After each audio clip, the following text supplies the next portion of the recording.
2017년 1월 4일 새벽, 전북 군산의 한 시골길에서 농수로에 빠진 차량이 불길에 휩싸인 채 발견됐습니다. 운전자인 50대 여성은 안타깝게도 숨진 상태였습니다. 단순 교통사고인 듯 보였지만 부검 결과 사건은 반전을 맞습니다. 화재 전 여성은 이미 사망을 했고 차 안에서는 불에 탄 목장갑이 발견된 건데요. 오늘의 사건 연구소 키워드는 불타지 않은 진실입니다. 자, 양 변호사님이 좀 설명을 해주시죠. 네, 들으신 것처럼 2017년 전북 군산의 한 시골길에서 1월이었습니다. 한 주민이 신고를 했어요. 농수로에 빠진 차량이 불길에 휩싸였다. 출동해서 보니까 그때는 이미 차량에 타고 있던 50대 여성이 숨진 상황이었습니다. 처음에는 이게 혹시 농수로에 차가 빠지면서 불이 붙었고 운전자가 빠져나오지 못하면서 사망한 것으로 그렇게 교통사고로 봤었는데 예. 국과수에서 부검을 해본 결과 반전이 일어났습니다. 어떤? 사망한 여성의 폐와 기도에서 그름도 연기도 나오지 않았습니다.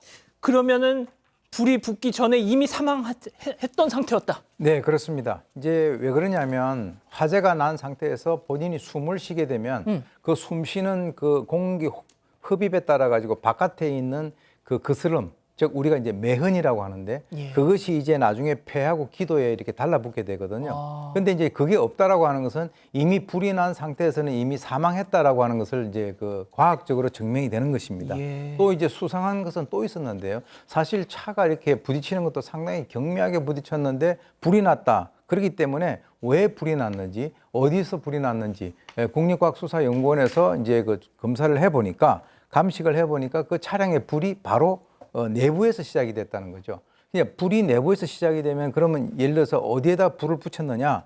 차 안 조수석 바닥에 장갑이 하나 있었는데 거기에서부터 추정되는 연소물이 발견이 됐고 특히 이제 운전석 부분이 상당히 심하게 그리고 급격하게 불탄 것으로 미뤄봐서 이것이 외부에 의한 충격이나 차량 결함이 아닌 누군가에 의해서 고의적으로 명백한 방화다라는 것이 증명됐습니다.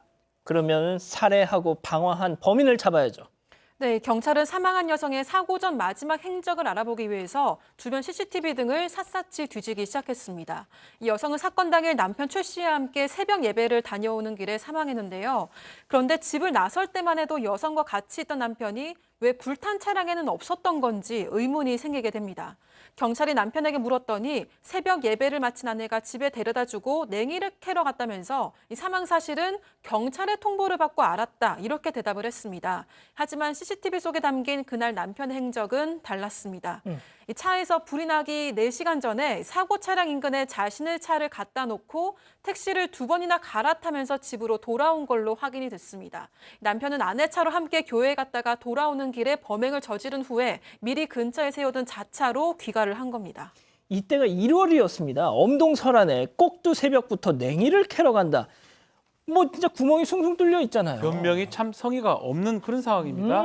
자, 이 남편 애초 부검 자체를 자꾸 하지 말자라고 합니다. 그렇지만 경찰 입장에서는 타살 혐의점이 있기 때문에 부검을 실시를 했고요. 자, 남편이 특별한 직업이 없는데 또 대장암 투병을 하고 있는 상황입니다. 그럼에도 불구하고 가족들의 여러 보험들을 많이 가입을 했던 것 같습니다. 한 달에 보험료가 100만 원이 넘는다고 하고요. 이 보험 때문에 아내하고 다퉜던 적이 많다고 합니다. 또 남편이 도박을 좀 좋아했다고 합니다. 실제로 도박을 많이 했는데 검거될 때도 PC방에서 도박을 하는 도중에 검거가 됐었습니다.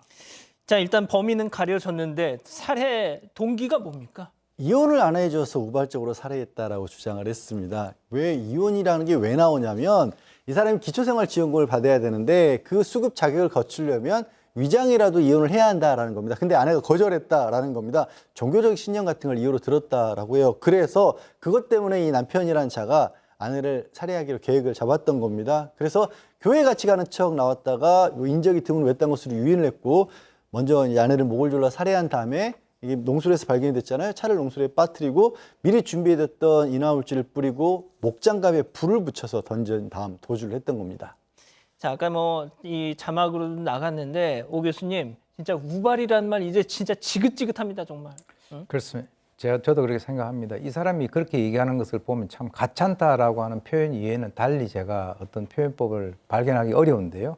이 재판부도 이 사람의 그 어떤 범행이 계획적인 범행이다라고 판단을 했습니다. 뿐만 아니고 이 남편은 요양원에서 군산 집으로 내려올 때부터 이 준비한 휘발유를 아예 그 페트병에 담아가지고 안에 그 차량에 있어서 조수석에다가 갖다 놨다라고 진술을 했는데 이게 무슨 우발적이라고 하는 겁니까? 그리고 이제 아내가 사망을 할 경우에 자신이 받을 수 있는 이 보험금이 수억 원대에 달했다라고 합니다. 그런데 경찰이 봤을 때는 이거는 보험금을 노린 범행으로 볼 수밖에 없는데 끝끝내 그래도 일말의 양심이 있는지 이 남편이라는 자는 그것에 대해서 얘기를 하지 않았고요.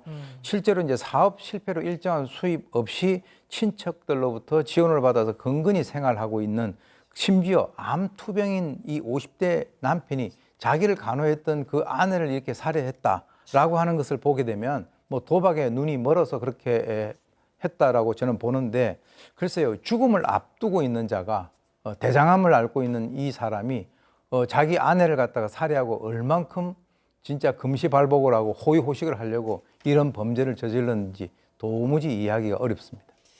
재판 과정에서 또 뭐 엉뚱한 소리 했다면서요? 재판 과정에서 불 질렀다는 부분을 뺐습니다. 나는 뭐 살해한 건 맞지만 불을 지르지 않았다라고 주장을 했는데 아마도 그 나중에 감정을 해보니까 차에서 인화물질이 발견되지 않았다는 이유 때문에 조금이라도 좀 형을 깎으려고 했던 것 같습니다. 하지만 재판부 보니까 감정 결과에 따르면 차가 내부에서부터 불이 탔다는 거예요.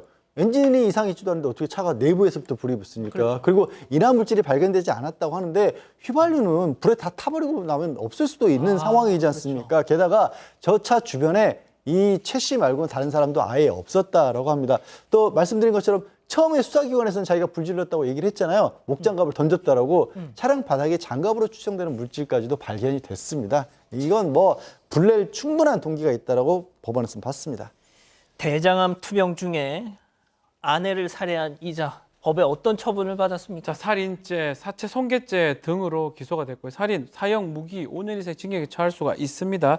재판부 17년간 동고 동락한 아내를 살해했고 은폐하기 위해서 막 불을 질렀고 이런 부분도 있었고요.